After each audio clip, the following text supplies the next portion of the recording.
Hey, this is Paul, and today I'm going to show you all the different types of potting soil, and we're going to go from good to bad to horrible. So this is my personal growing mix. I do not expect people to use it, but it is pumice, a little bit of perlite number 4, peat moss or sunshine mix 4, coconut coir, humic acid, what else? Worm castings and sand. So, and I don't have exact ratios, it kind of just depends, but I use a lot of sand generally. But that's what's inside these pots. And look at our personal hybrids here. These Maria Fucsia seedling, really healthy. It's got growth already. Here's the Wallace Ranch Tribute. This is a seedling off of the Wallace Ranch hybrid. And everything's really happy, no stem rot. Now, if you don't want to do all that because of the expense, well, we have some really easy, cheap growing medias as well, which we're being really successful with. And honestly, I think pure sand works absolutely great. So I top dress with Fox Farms now, so I only put Fox Farms on the top, and that sand has been awesome. This is 100% sand. I mean, it's got a little bit of pathogens here, but that's because we're getting so much shade here. But generally, you can see these plants are really happy and healthy, and I put them in here about 8 months ago now. So they're really doing well, they rooted well, they're spreading their roots. But if you can't handle the weight of sand, because this pot is extremely heavy, 25 gallons of, or 20-gallon pot here, with full sand is, I think it was 220 pounds, something like that, of sand. But if you want something lightweight, you could see I'm using, this is just sunshine mix number 4, which I really like, and a bunch of pumice. So those 2 ingredients for this potting soil. We've done a video on that before. But look at that, we even got this Diego's Desert King to shoot new growth in the winter and root. So it was in our hothouse, so look at that. So these are 2 great cheaper ways to grow your dragon fruit in my experience, and I highly recommend both of these. So pure sand, or the really easy, thanks to Stefan Marshall, he introduced us to the sunshine mix number 4 and pumice like I described, and it's way light, it's much lighter. So let's go down the hill. I'm going to show you the Vermistera sponsored pot, and what that one is let's see, it's 50% worm castings and 50% coconut coir. And that one's all the way down here with some of our own personal hybrids. And that is here. Now, the drawback with it is it did compress over time, as you can see. So it used to be higher up in this pot, so it's gone down about 1/3. So after what I think it's been about 2 years now or so, maybe longer, and you can see it's gone down. So I'm gonna have to top dress it, and I'm gonna keep using the same materials just to see how it goes for long term. So again, this is 50% chunky coconut coir, 50% worm castings, that's it. And the plants are healthy. They had a bit of rust here, but these are our own hybrids we're evaluating. This is a soon to 2 seedling. And generally you can see the plants are really happy. Now I used about 1/4 of this mixture in this pot, and then used the rest of my own mix, and that's working really well too. Now I do drill extra holes in these pots as well for added drainage. I think that's key. But generally you can see these plants are really happy and healthy. This is Gray Martin's opal, and it's acting like spring here already. So these growing medias, as you can see, these are all been replaced. They used to have Fox Farms, and now they're all been replaced. I have 0 Fox Farms in most of the yard. Let's go up the hill now, and I'll show you one that has some Fox Farms still, and let's see if there's a difference in the plant health. All right, so here is Caslau. Hopefully you saw our other video when we moved this plant from Danny's house. And this plant is too large. I tried to repot it this summer. I got a little bit of the Fox Farms out, and it's on year 2 for this pot. And generally, I think that this plant looks pretty healthy. It does have a little bit of sun damage. I did get a little bit of rot in different parts of the plant. I had to cut off a branch here. Got a little rot over here.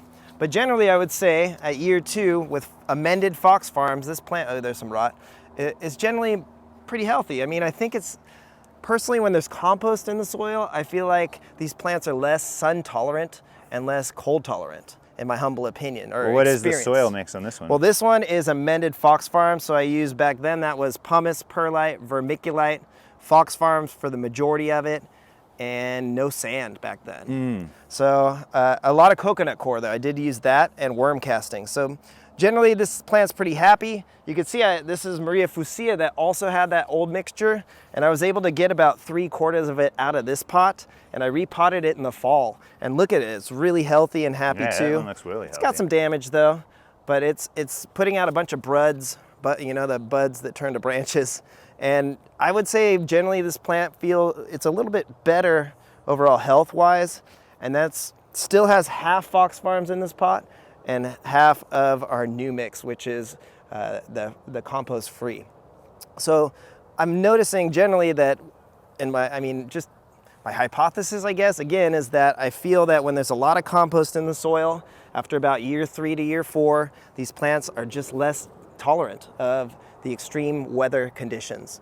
So with really healthy potting soil, with compost-free potting soil, I should say, I'm just seeing a better overall health of the plant. So that's my experience in this part of the yard. We actually have some that are about 4 years in Fox Farm, so let's go check those out and see what they look like now.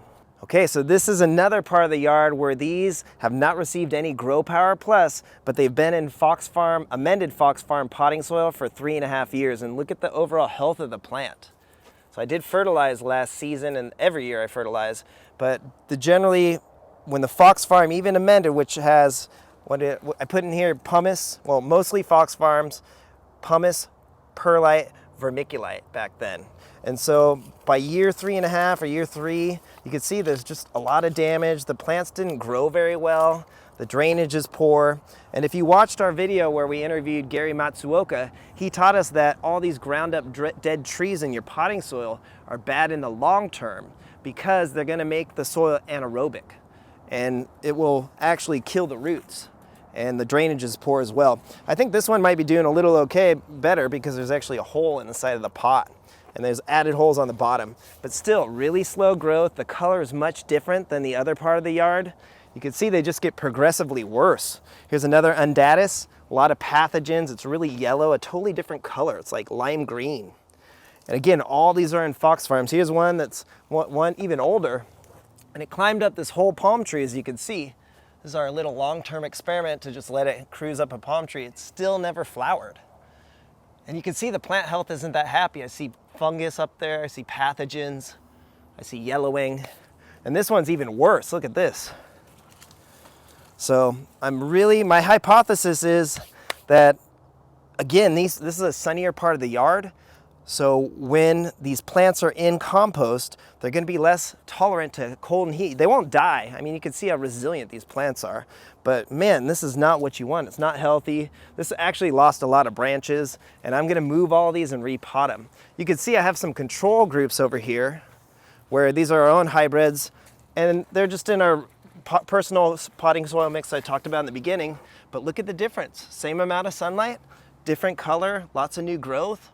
So I really believe that having really healthy potting soil, compost-free potting soil, is the key to having really productive plants. So down here though, I will show you another interesting thing, is that dragon fruit plants that get a lot of shade, they do quite well with the Fox Farm potting soil or compost. You can see I have one over here that I've neglected. This whole section of the yard, sorry Scott, watch your head. But we grow a lot of plants here. And this one over here is actually really healthy. And it's in the same potting soil, but look at how little sun it gets. And it's never produced, it's climbing up this cypress tree. And it does have a lot of leaf litter from our bamboo. And the soil is really wet, but man, without a lot of sun, this plant looks pretty darn good, doesn't it?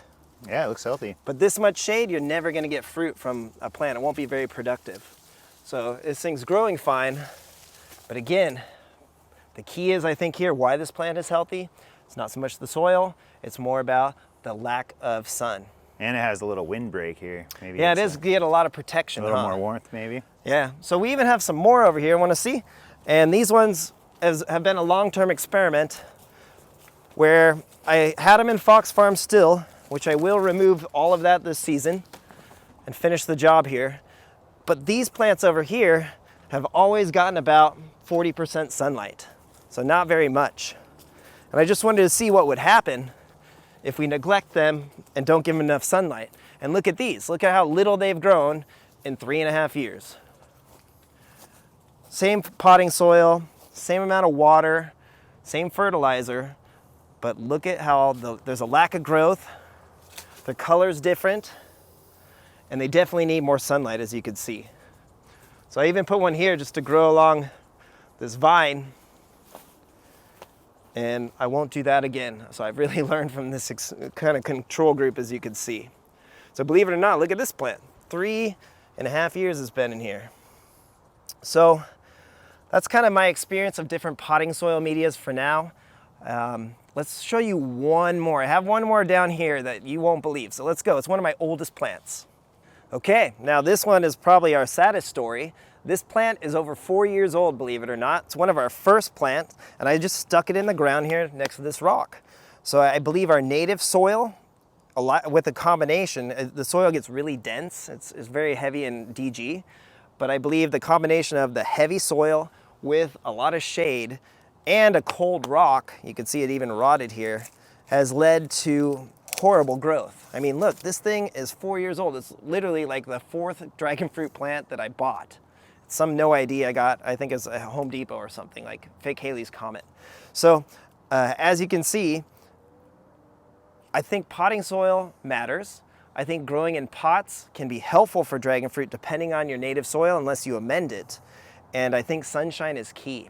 So personally, I really am on this improved potting soil mission because I really am noticing growth on using these compost-free potting soils and better long-term solutions. So there you go. For what it's worth, that's my observations of using different soils and growing medias to experiment with. And as you can see, your potting soil matters from our experience. So give us a like, subscribe, we'll keep them coming. And good or bad, we'll keep showing you our journey. Have a good day.